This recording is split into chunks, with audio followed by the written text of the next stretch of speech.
Hey, what's going on, champs? I'm Aaron Deliosa. Welcome to an Immigrant's Life podcast, my podcast about immigrants and immigration and everything in between. Thank you for listening and downloading the show, and thank you for supporting my dad. Welcome back, Immigrant Nation. Another week, another great episode. Just got back from a great vacation with the family, still recuperating from that. We went to Niagara Falls. That place is beautiful, but also kind of overwhelming. I'll tell you more about it, but first, let me thank you for being here. Thank you for your continued support. If you haven't subscribed, please do. If you haven't given a 5-star rating, please do, as it means a lot to us and we appreciate it so much. You can follow us on Facebook and Instagram. Our handle is @AnImmigrant'sLife. If you want to reach out and send us a message, that'll be the best way to do so. Oh, we also have an email address. It's animmigrantslife@yahoo.com. I've been getting a lot of emails, people reaching out, wanting to come on the podcast, saying hi, and all this stuff. I really do appreciate it. So I hope that continues, and please don't hesitate. Whatever you want to say, positive, negative, holla at me, Now, let me get back to me and my family's trip to Niagara. As I was saying, the Niagara Falls and the American Falls are beautiful. Just staring at it remind how weak and insignificant you are compared to the power of nature. But it will also give you an appreciation with life. It's also overwhelming because it felt like Las Vegas. I've never been to Vegas, but I'm pretty sure it'll be almost like that, a la Max. A lot of drunk people walking the street, drivers are too aggressive, and it's super expensive. But you know what? I had fun, my family had fun, and I made new memories with my family, so that's what matters to me. Having said all that, I would still suggest for you to visit it. It's something to see and experience Niagara Falls' full beauty and power. Actually, I was driving up there. I was thinking, how would the first European person seeing the falls, the full power of it, the immensity of it. That guy's probably losing his shit, you know what I mean? Anyways, that's for my week. Now, let's talk about this week's episode. This episode is our 99th episode. Wow. I am still amazed and proud that we're still out here grinding and sharing these wonderful stories of immigration. This week's guest is such a powerhouse. She's like the Niagara Falls, actually. Beautiful and powerful. We talk about her experiences growing up a third culture kid, feeling parental pressure for being the first daughter of an Azerbaijani and Uzbek household. Oh, by the way, speaking of all that, I'd like to say Happy Independence Day this Thursday to all my Uzbek friends. I've had so much friends from Uzbekistan, and they are one of the kindest and most supportive people I know. So, again, Happy Independence Day, my bestie Johns. Enjoy your celebration. Okay, I think I've said enough for today. So, without further ado, let's get into the show. Isa, dalawa, tatlo. Today's guest is a makeup artist and a digital creator. She's as pretty as a daisy and sweet like strawberry. The queen dame of the Danes. Everyone, please welcome Lana Rusić. Hi, how are you, Aaron? I'm great. Thank you for coming on. Thank you for having me. By the way, before we get on, why don't you tell the Immigrant Nation where they can reach you? You can reach me on Instagram. My Instagram is @LanaCopenhagen, and you can reach me on TikTok @Lana Rusić. And I also have a YouTube account, Lana Rusić TV. I love your page, by the way. It's one of my favorite pages to Thank you so follow. much. Because it's so colorful and your acting is awesome. I like that too. And Thank you. I love the transitions, when you do. Yeah. Do you plan these things? Like, do you write them down, or you mentioned offline that you write a lot. So do you plan the posts that you do? Actually, some of them I do plan out. I come up with ideas from whatever I've experienced in real life. It could be like family related, or let's say something from a wedding that I've attended. So, for instance, I attended my friend's Iraqi wedding like 2 years ago, and that was so surprising because I'm not from that culture. So I picked up some things that I still haven't made a TikTok because I haven't had time. But I'm definitely trying to plan it out somehow because you need to change clothes so many times, right? I have to be in different roles, like the mother-in-law and some random guy that tries to play the drums and so on. But yeah, I mean, some of the trends I just pick up from TikTok and I remake them my own version. But also, so my birthday was 2 weeks ago, and as a present, as a gift from me to my followers, I decided to create some TikTok videos in Uzbek language because a lot of my followers, they sometimes reach out saying, "Oh, okay, you were born and raised in Denmark, but do you actually speak Uzbek?" And I do. So I wanted to demonstrate that as a part of my TikTok videos. Hmm. Yeah.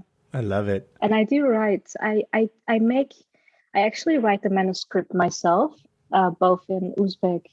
So especially when I make the Uzbek TikToks, yeah, I write and I shoot and I do the makeup and setting, everything, the editing as well. I do it myself, but it's so much fun.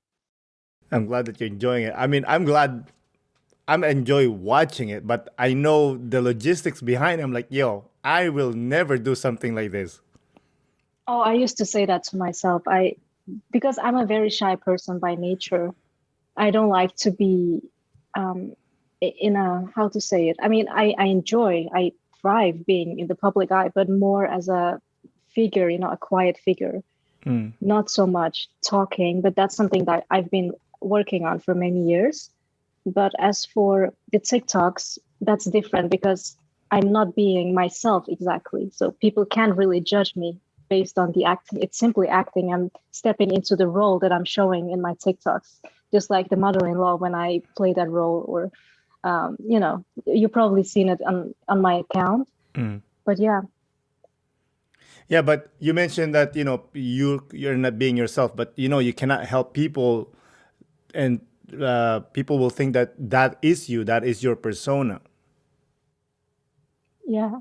But it's still a different character. I'm Mm. still dressing up. I'm not making those let's say fact videos, which is I'm considering, by the way, because there's so much going on and people they entertain me in the comment section. I give them the entertainment by making the funny videos, and then people they blow up the comment section. So I want to create videos, and as an answer to that, for example, I had a video um, with all the things that West Asians die for, and then I had pictures of different cuisine, desserts like lahmacun and lava shag and all that. And especially the Georgians, they started arguing with each other, saying, "No, the Republic of Georgia, not the U.S. state, but the Republic in Caucasus region." They started saying, "No, we are Europeans. Georgia is a Eastern European country," and others were like, "No, it's in West Asia," and so on. And it's quite challenging for me to sit down and talk about this topic, whether Georgia is in Europe or Asia. So that requires me to be myself, but the funny videos that I do, that's slightly different. It's just comedy. Hmm. It is comedy. By the way, before I forget, happy birthday. Thank you so much. So you're what, 29? Yes, but I feel like 23 That's still. what matters. I'm 40, and I don't feel 40. I feel like I would Mm. say I'm around late 20s, maybe early 30s. Yeah, it's all about how you feel at heart. Yeah, that's what it means. So I say that because when I was turning 40, like a few days or maybe a few weeks before the 40, I was like self-reflecting. I was asking myself like, man, 40 is awesome. Like you reach 40. A lot of people doesn't even reach 40. you know. How are you going to approach 40? I told myself. And I told myself, grateful. I am grateful. That is how I approach. And from I turned 40 to forward, hopefully, I want to approach life. I've been doing gratefulness before that, but like I've approached like life more as like more open, more like adventures, and like less worry about money. You know, it's a privilege for me to say that. So I say these things because now I'm gonna ask you like, how are you approaching 29, or even next year you're gonna be 30. Well, as they say, 30s are the new 20s. So I'm grateful that, for my life and just in general, I'm grateful for living in a country where, first and foremost, I think this is something that many people forget. We have access to clean water. We have access to clean air that's not polluted, electricity, and I'm very privileged in general to live in a country like Denmark, and I'm forever grateful that it was destiny that my parents ended up here. Mm-hmm. Yeah, but I'm just focusing on myself and my goals. So What are those goals? in terms of education and career, because I'm back at university now, I'm studying again, and but yeah, I'm not sure if I can talk about my next move because Oh, you're not allowed to say that, right? I don't want to jinx it or anything because mm-hmm. I believe in evil eye. I still have my Turkic side, so That's okay. You don't see I like that you said that because I feel like that's two cultures colliding, right? Like, oh, I believe in an evil exactly. eye, and you're not supposed to say your goal. But then the Western idea is no, say your goal, manifest it. Manifest in silence, yeah, and let the success speak for itself. Let the success make the noise. I love that. Yes, you're definitely correct. It's funny because I going to your TikTok, like actually a very introverted person. Like I'm a very private person, even though I have a podcast, and I try to explain to people. It's like, oh, I'm a very private person, and they're like, you have a podcast. I'm like, I know, but you won't see me say private things there. I do. I tell stories, but it's a different delineation. You know what I mean? Exactly, but that's the same with me. I'm also a very private person. I'm very shy by nature. So what people see in public, that's simply what I choose to show them. Definitely. You mentioned about Denmark, and there's one thing Yeah. that's very unique with you is like you're the first Uzbek to be born in Denmark. Yes, that was confirmed by the officials. My mom came here as a newly married bride in 1992, and they told her that she's the first Uzbek resident in Denmark. And I was born the following year. So, uh, yes, I'm most probably the first Uzbek to be born in Denmark, but I'm not fully Uzbek. So, Yeah, that's okay. I mean, we are all half of something, right? yeah, we're all mixed We all mix. somehow. Those are the best ones, the mixed ones, because the purebred they're not Yes, so good. And I'm not putting them down. It's just you know, even science says so that you should mix to improve, exactly. improve yourself, improve, not just the looks, even your health, right? Speaking of Exactly. mix, what's your mix in your DNA? I know you did some DNA tests lately. Tell me what's up, what happened. Yes, it was in the fall of 2020. Because I had been wondering, what am I actually? My mom and I had been talking about is, and so I decided to take a DNA test, and I also have a video on this on my YouTube channel. Turned out that I am 52% West Asian, 26.9% Central Asian, 8.3% South Asian, 6.1% Irish, Scottish, Welsh, and almost 5% Jewish, and then 2% Mesoamerican, like Latin Wow. American. Yeah. But I think that's related to Siberian. That's yeah. But it covered, when you look at the world map, it covers half of the world. So yeah, I like to call myself a child of the world after all. That's amazing, man. When did you do the DNA test? Were you not worried that, hey, I'm giving these people, this company, my DNA? Oh my God, so many people do it. Why would they make clones out of my DNA? Well, not just They about don't even know DNA, me it's just personally. information. No, because so many people do it anyway. I think for me, it was more important to find out what I actually am because so many people kept asking me, and it's been bothering me for so many years. So, I mean, when people ask where you're from, I say that I'm from Denmark, right? I was born and raised in Denmark, so I'm technically not an immigrant, but I was born into an immigrant family, immigrant parents. But so my mom is from Uzbekistan. She's from Tashkent, the capital city, and she's mixed with Tajik and Jewish from my grandfather's side. And then my father is born and raised in Iran, actually, but he's ethnically Azerbaijani. So, yeah, two worlds, two different worlds. That's awesome, man. Why did your mom decide to move, or I guess your dad moved to Denmark? Well, it was after the revolution. So the revolution in Iran was in 1979. But I think his family didn't let him leave at first.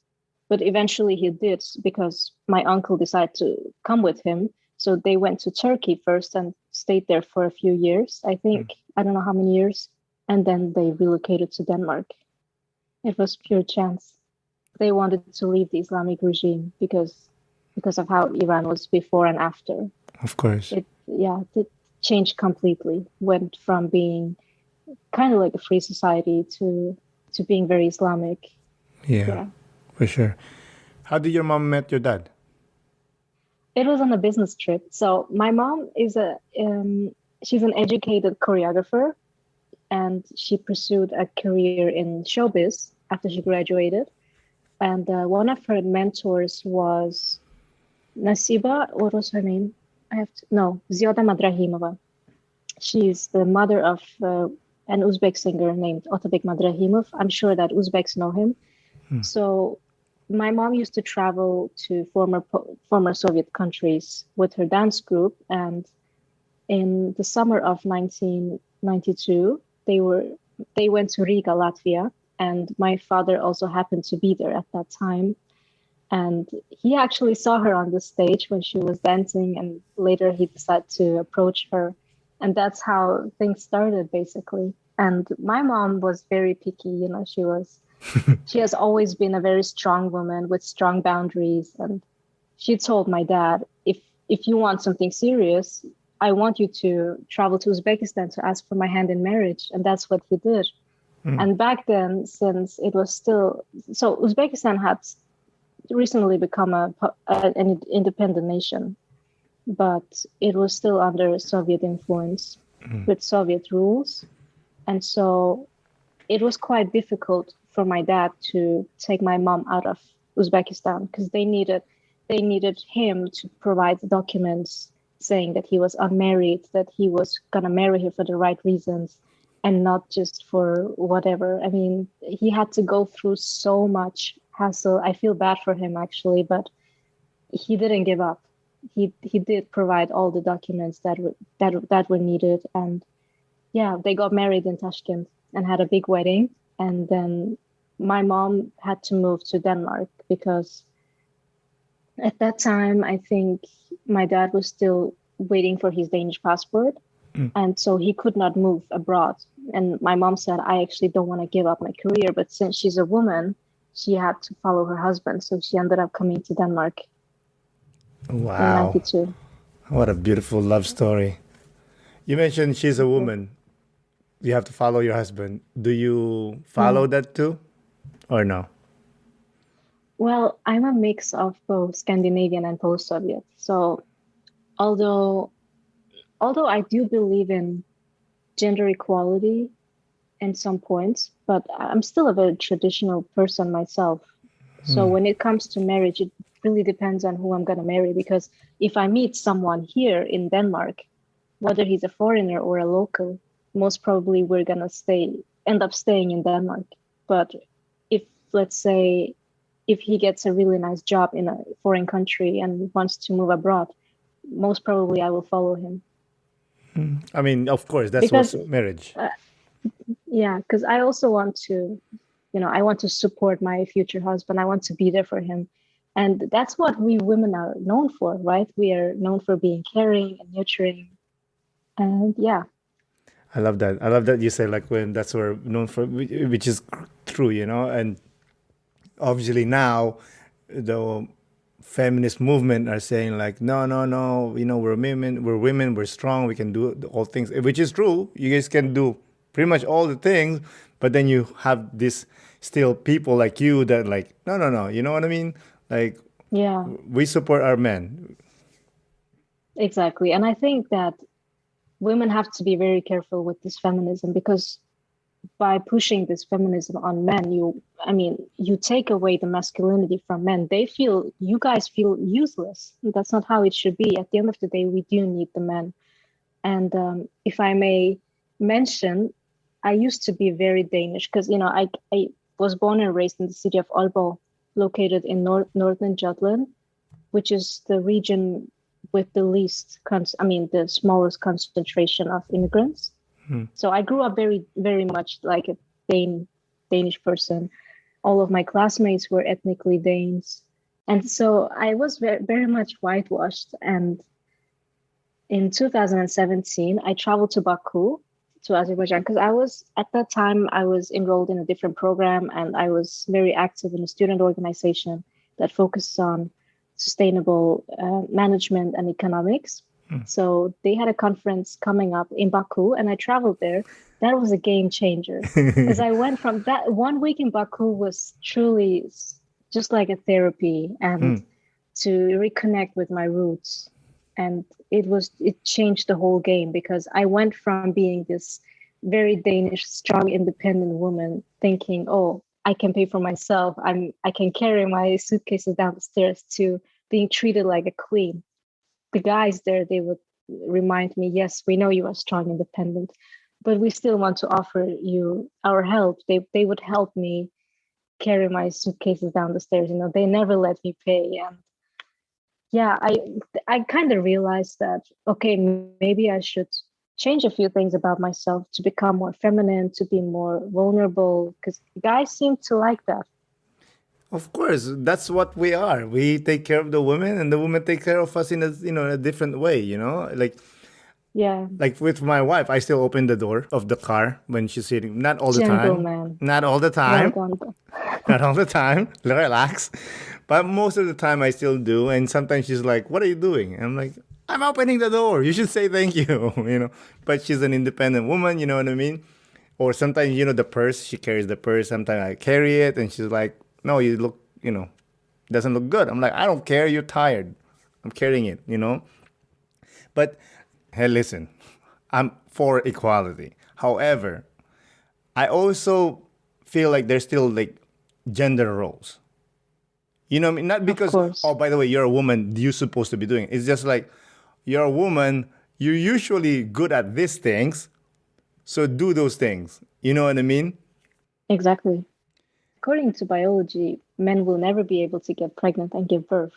That's a woman's job. And when people talk about gender equality, all the way to the fingertips, I'm thinking, oh, you also want to carry the baby 50% of the time for 4.5 months? That's not possible, right? Trust me, I do not want any babies. Like I have 2 kids, and trust me, I'm seeing my wife grow those babies inside her. Ugh, no way, never. I'm terrified by the thought of having kids. You don't want kids? No, to be honest, no, I actually don't want. Since I was 12, I've told my parents, do not expect grandkids from me. You have my sister for that. Why don't you want kids? I'm just terrified. I'm terrified by the thought of being pregnant and giving birth, all the pain and the responsibility. And I see mothers all the way with, children crying and you need to comfort them. I just don't think that I'm patient enough for that.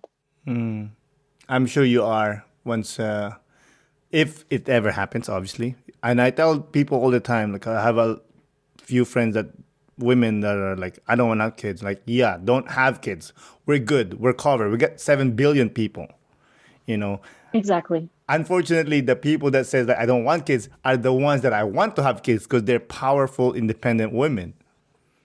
So we talk about marriage. What if you meet a dude and say, yo, I want kids?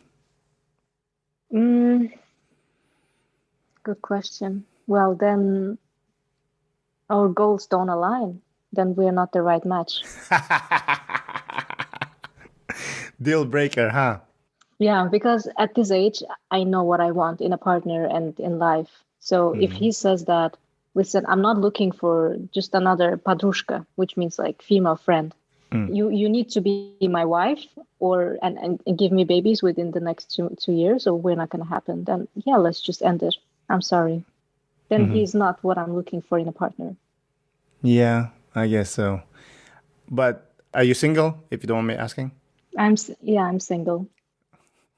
What's up with the face? No, I'm just you cannot force love or anything. So I'm just focusing on myself.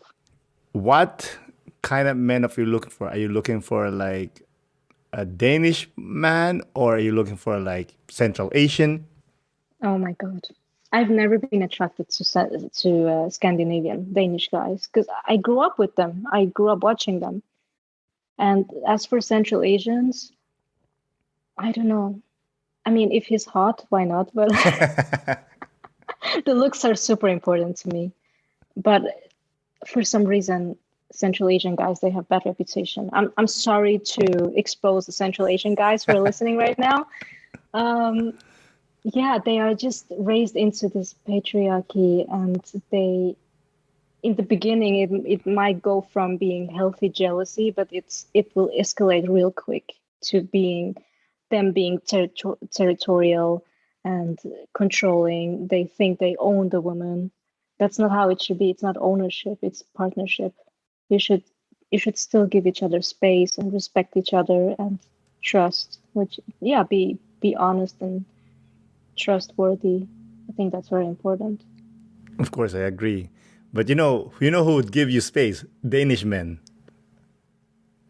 But they are too cold, when I like to say that when people from my culture, when we love really hard with passion and we feel the fire. For some reason, I just don't feel like that with Scandinavians. They're so cold. I need someone with culture. I need someone who is expressive and yeah, you know, more like spicy with Spice. fire. Yeah. That's what you're looking for, word spice. I was just gonna Yeah. say. But yeah, I understand. Like, isn't it funny that like you grew up there and you're looking for, someone with spice, right? And hmm then there are some people that grew up in countries that has spice, looking for like, I don't know, Danish man or white man, I guess.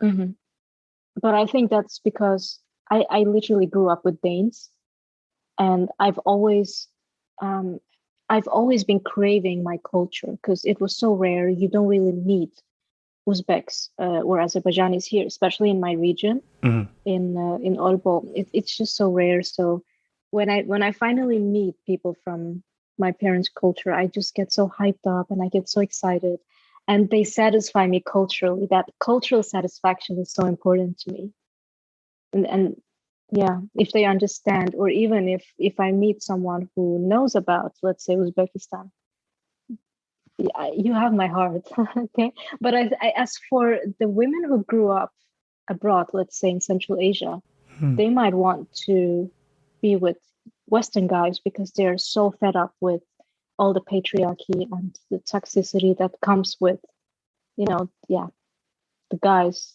who have bad reputation. Sorry to expose them once again, but yeah. That's okay. You're not the first one who says that. Like, yeah, of course, like because you know them. You know the deal, you know the moves, you know what I mean? Like you with your Danish Yeah. dudes, like you know how they work.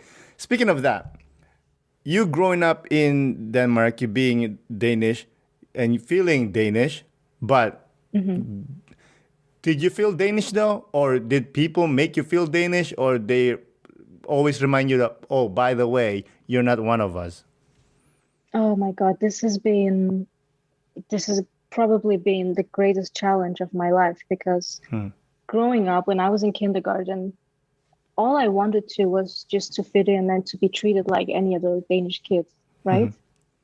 And I think you might have seen this meme on Instagram or Facebook. There is a quote saying, "Oh, I didn't know I was this and that until you told me." So the world seen with my eyes, I see the things just like any other things would see.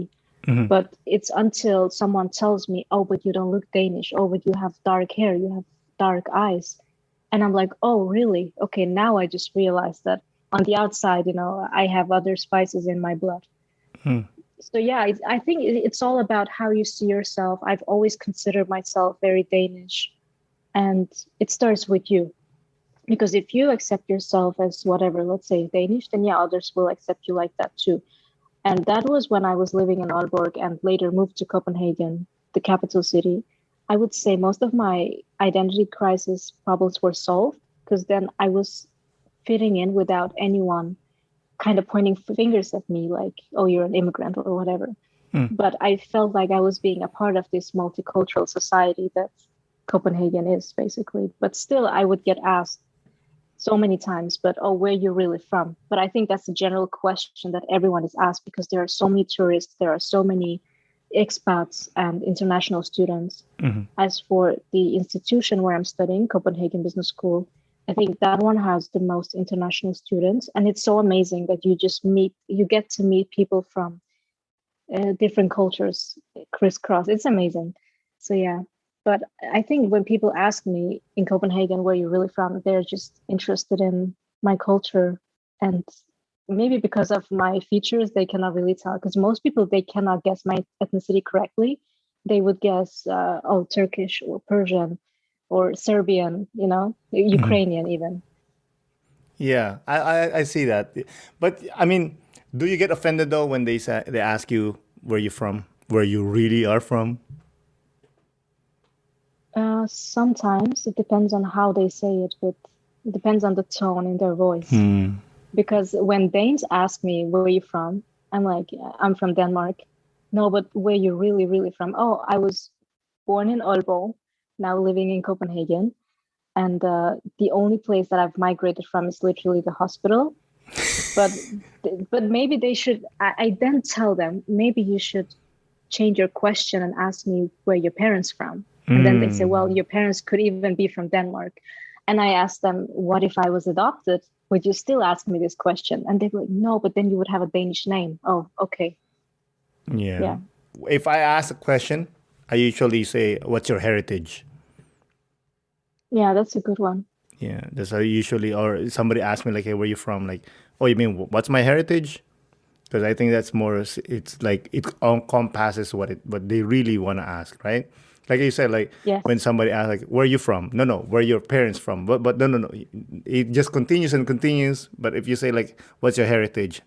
Case closed. You know what I mean? I saw a post of you saying you're a professional flower girl. Oh, yeah.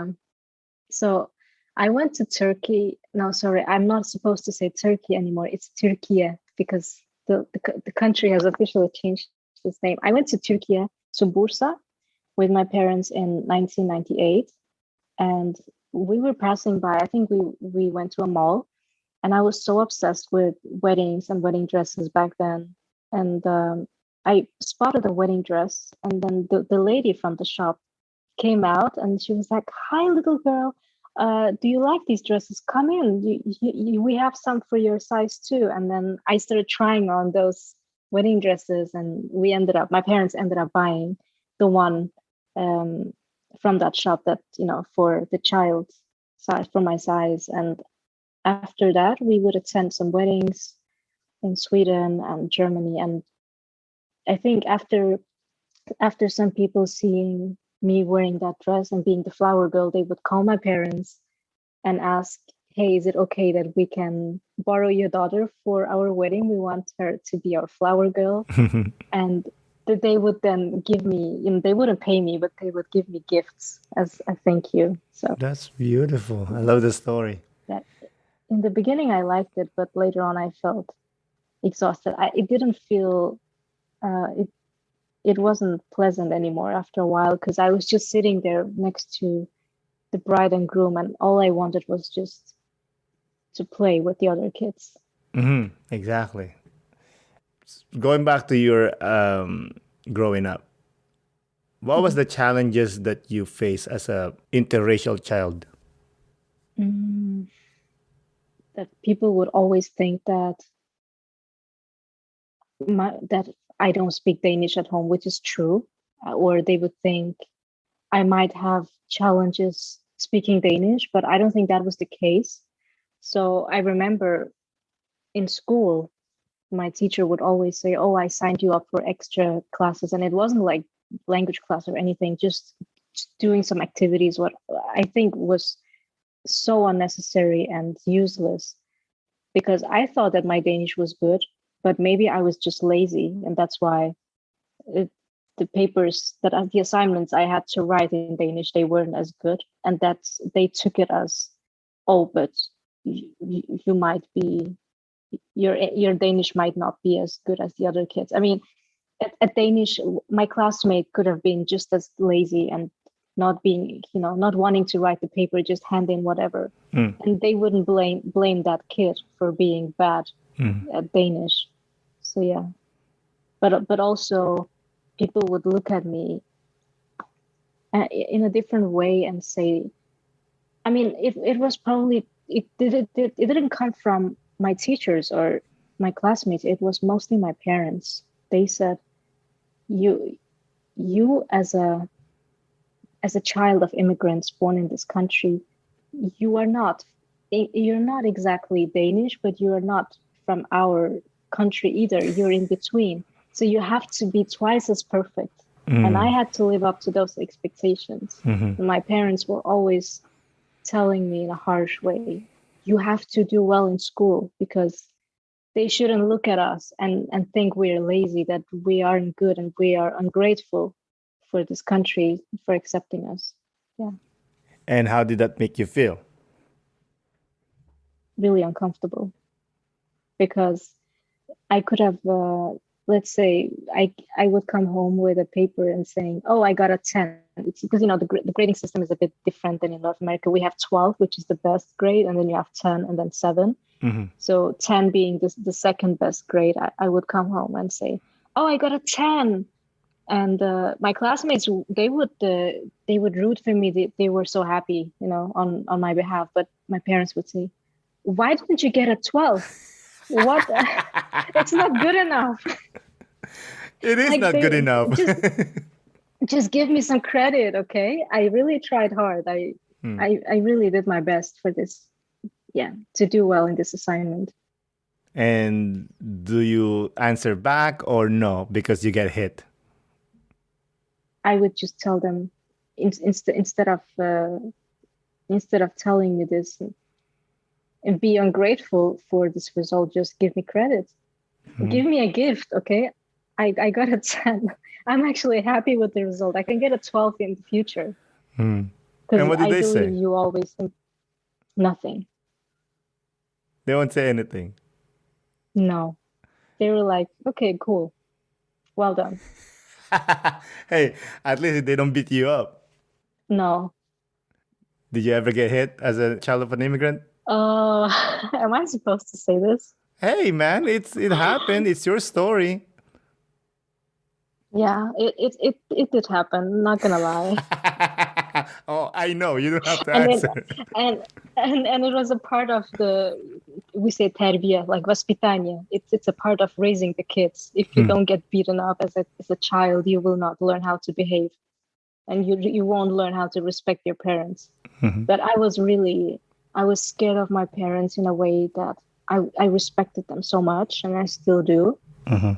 And I knew that if I didn't behave, it could go wrong. I could get beaten up again. So I was doing everything in my power to avoid that. Of course. What kind of beatings did you get? Oh, I don't remember. Belt, stick. Oh, The hand most of the time. Come on, that's not beating. Come on, girl. That's a layup. I will take a hand all or day. the slipper. Oh, come on. That's easy. Come on. But that's not even allowed in Denmark. You I can know. go to jail for beating up your children. Did you ever think of like telling your teacher like, "Hey, by the way, my mom hits me once in a while." Yeah, I would tell my parents, if you do that once again, I'm gonna go tell my classmates and my teachers. And I actually did that. And So if my classmates are listening to this, they can relate to it. They know everything. Yeah. did your mom get in trouble or no? No. For some reason it didn't get that far. Do you feel scarred because of those hittings, or do you approach it like it's part of growing up? I'm against beating children. And if I ever have children myself, I would never do that in that way. I would probably lock them up in their room and be like, you're not coming out of your room until you realize your mistake and you apologize. But no, beating it's not the right way of raising your children. What I think has traumatized me the most was probably the pressure from my parents, because being not just the firstborn child, but also being the first daughter in the household is not easy. And I'm sure that if the listener now is from a Central Asian household or South Asian or even Kafkazi or West Asian, they can probably relate to this. It's not easy being the first daughter. We had, I had so much pressure compared to my sister. And when I compare me and my sister now, obviously she doesn't have so much childhood trauma as I do. Why is it so much pressure for the firstborn daughter?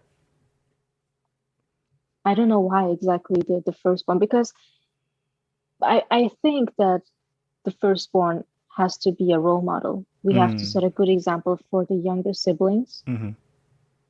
But is it for daughter and son as well, or only for daughters? Mostly daughters.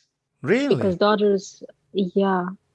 Because the boys, they are, in general, they have more freedom. They can go out. They can, go out drinking, or they just have more freedom. But girls are kept very strictly, the way they are raised. And also because we learn how to do house chores early on. From the age of, I don't know, it's different from family to family, but could easily be from the age of 8, 9. You have to start vacuuming, vacuum cleaning, doing the dishes, the laundry, cooking, everything, It starts early on. Yeah. And also babysitting the younger siblings. I helped raising my sister when my parents were working full time. I would pick up my sister, cook for her, give her meals. And yeah, my mom always said, you are the responsible. If she runs outside, you have to go with her. If she wants to play outside, you have to be there, watch her, so she doesn't fall or she doesn't run away or whatever. How did that make you feel? I felt like a part of my freedom was taken away from me. Because I also had things to do. I had my homework to do, and my sister wanted to go out and play. And I just wanted alone time, not constantly be responsible for my sister. But it was only until my parents came home, and until she grew up. Yeah, but still, it take away your childhood yourself, Exactly. Have you reconciled that with your parents or even with yourself? I have talked about it with my mom, and she said, well, we didn't know better back then. We couldn't have done it else. I mean, in a different way. And then I used to tell my mom, at least hire a nanny. And she said, I don't trust anyone. Why would I hire a stranger to take care of my child when she had me? Yeah. But did that make you feel like it's for me that sounded like they're just brushing off how you felt and your experience. Did that make you feel the same way? When? That when your mom says, "Well, I don't know what to do. I mean, that's the best thing I could do."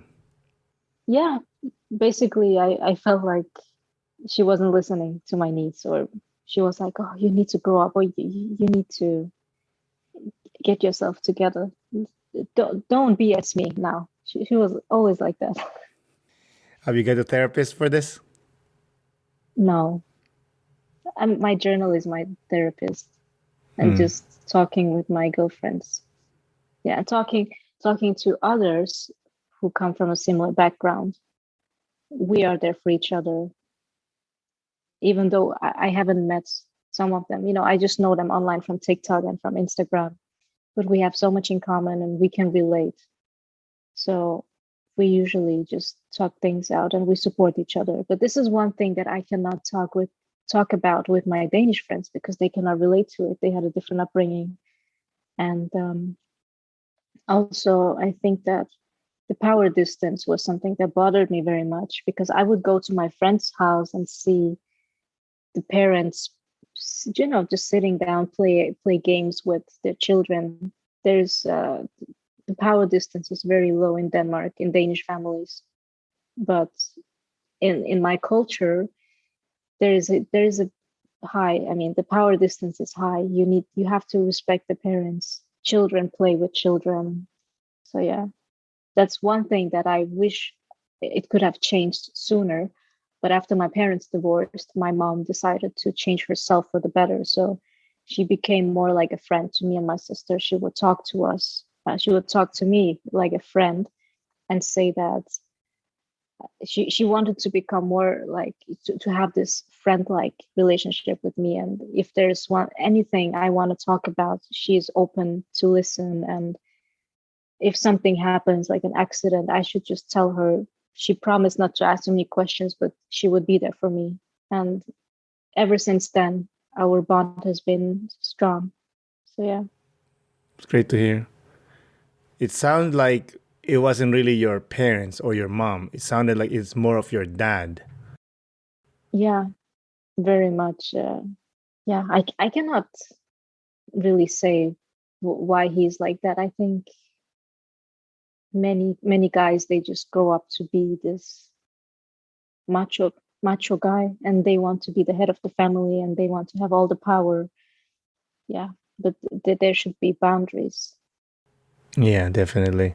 I'm not that like that at all. Yeah, there are things that like we talked about earlier that like yeah, this is gonna be my decision, but it's a 50-50 situation, you know. Actually no, I'm lying. It's sometimes 60-40, sometimes 70-30. It depends, you know. Sometimes the wife says, "Oh, let's buy this." I'm like, I guess, you know. Or sometimes then I'll say something and like, "Oh, we should buy this because of this and this," and she'll be like, "I guess so." You know what I mean? Like it's a balance. It's not 50-50 because 50-50 is not gonna solve anything. Exactly. It has to be has to be dominant. That doesn't have to be like the husband all the time or the woman all the time. It has to be, you know, give and take, right?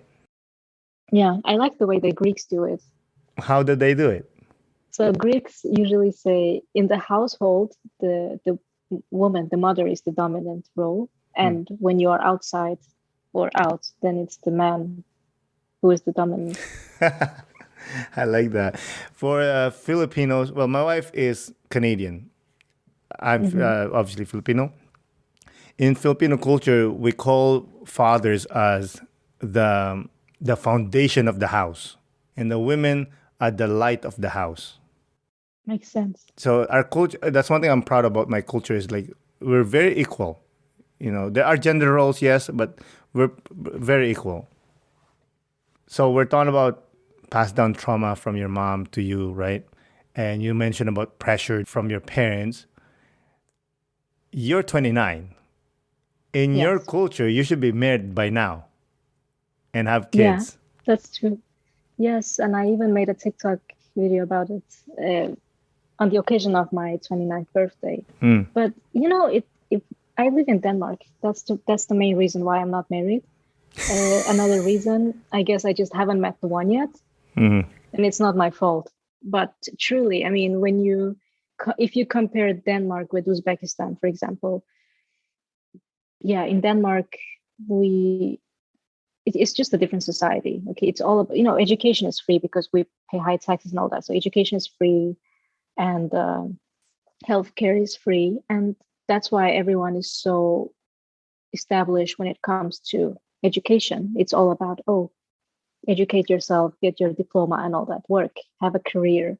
And marriage, it won't, you don't need to rush. It will happen when it's going to happen. So it just wasn't for me. Like it didn't happen.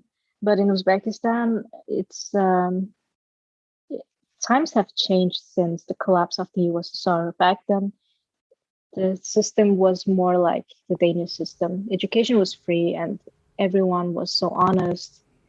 And they didn't marry for money like they do today. Now they are more likely to marry for status and money, while back then people would marry for love. So if I can mention my own family as an example, for instance, arranged marriages are so rare in my family. All of my aunts and uncles, they have chosen their own partner, and everyone has had a love marriage, even my parents. And but now children, I mean, especially girls, they're just given away to be married because of the economic situation. Unfortunately, the majority of the population, they are poor.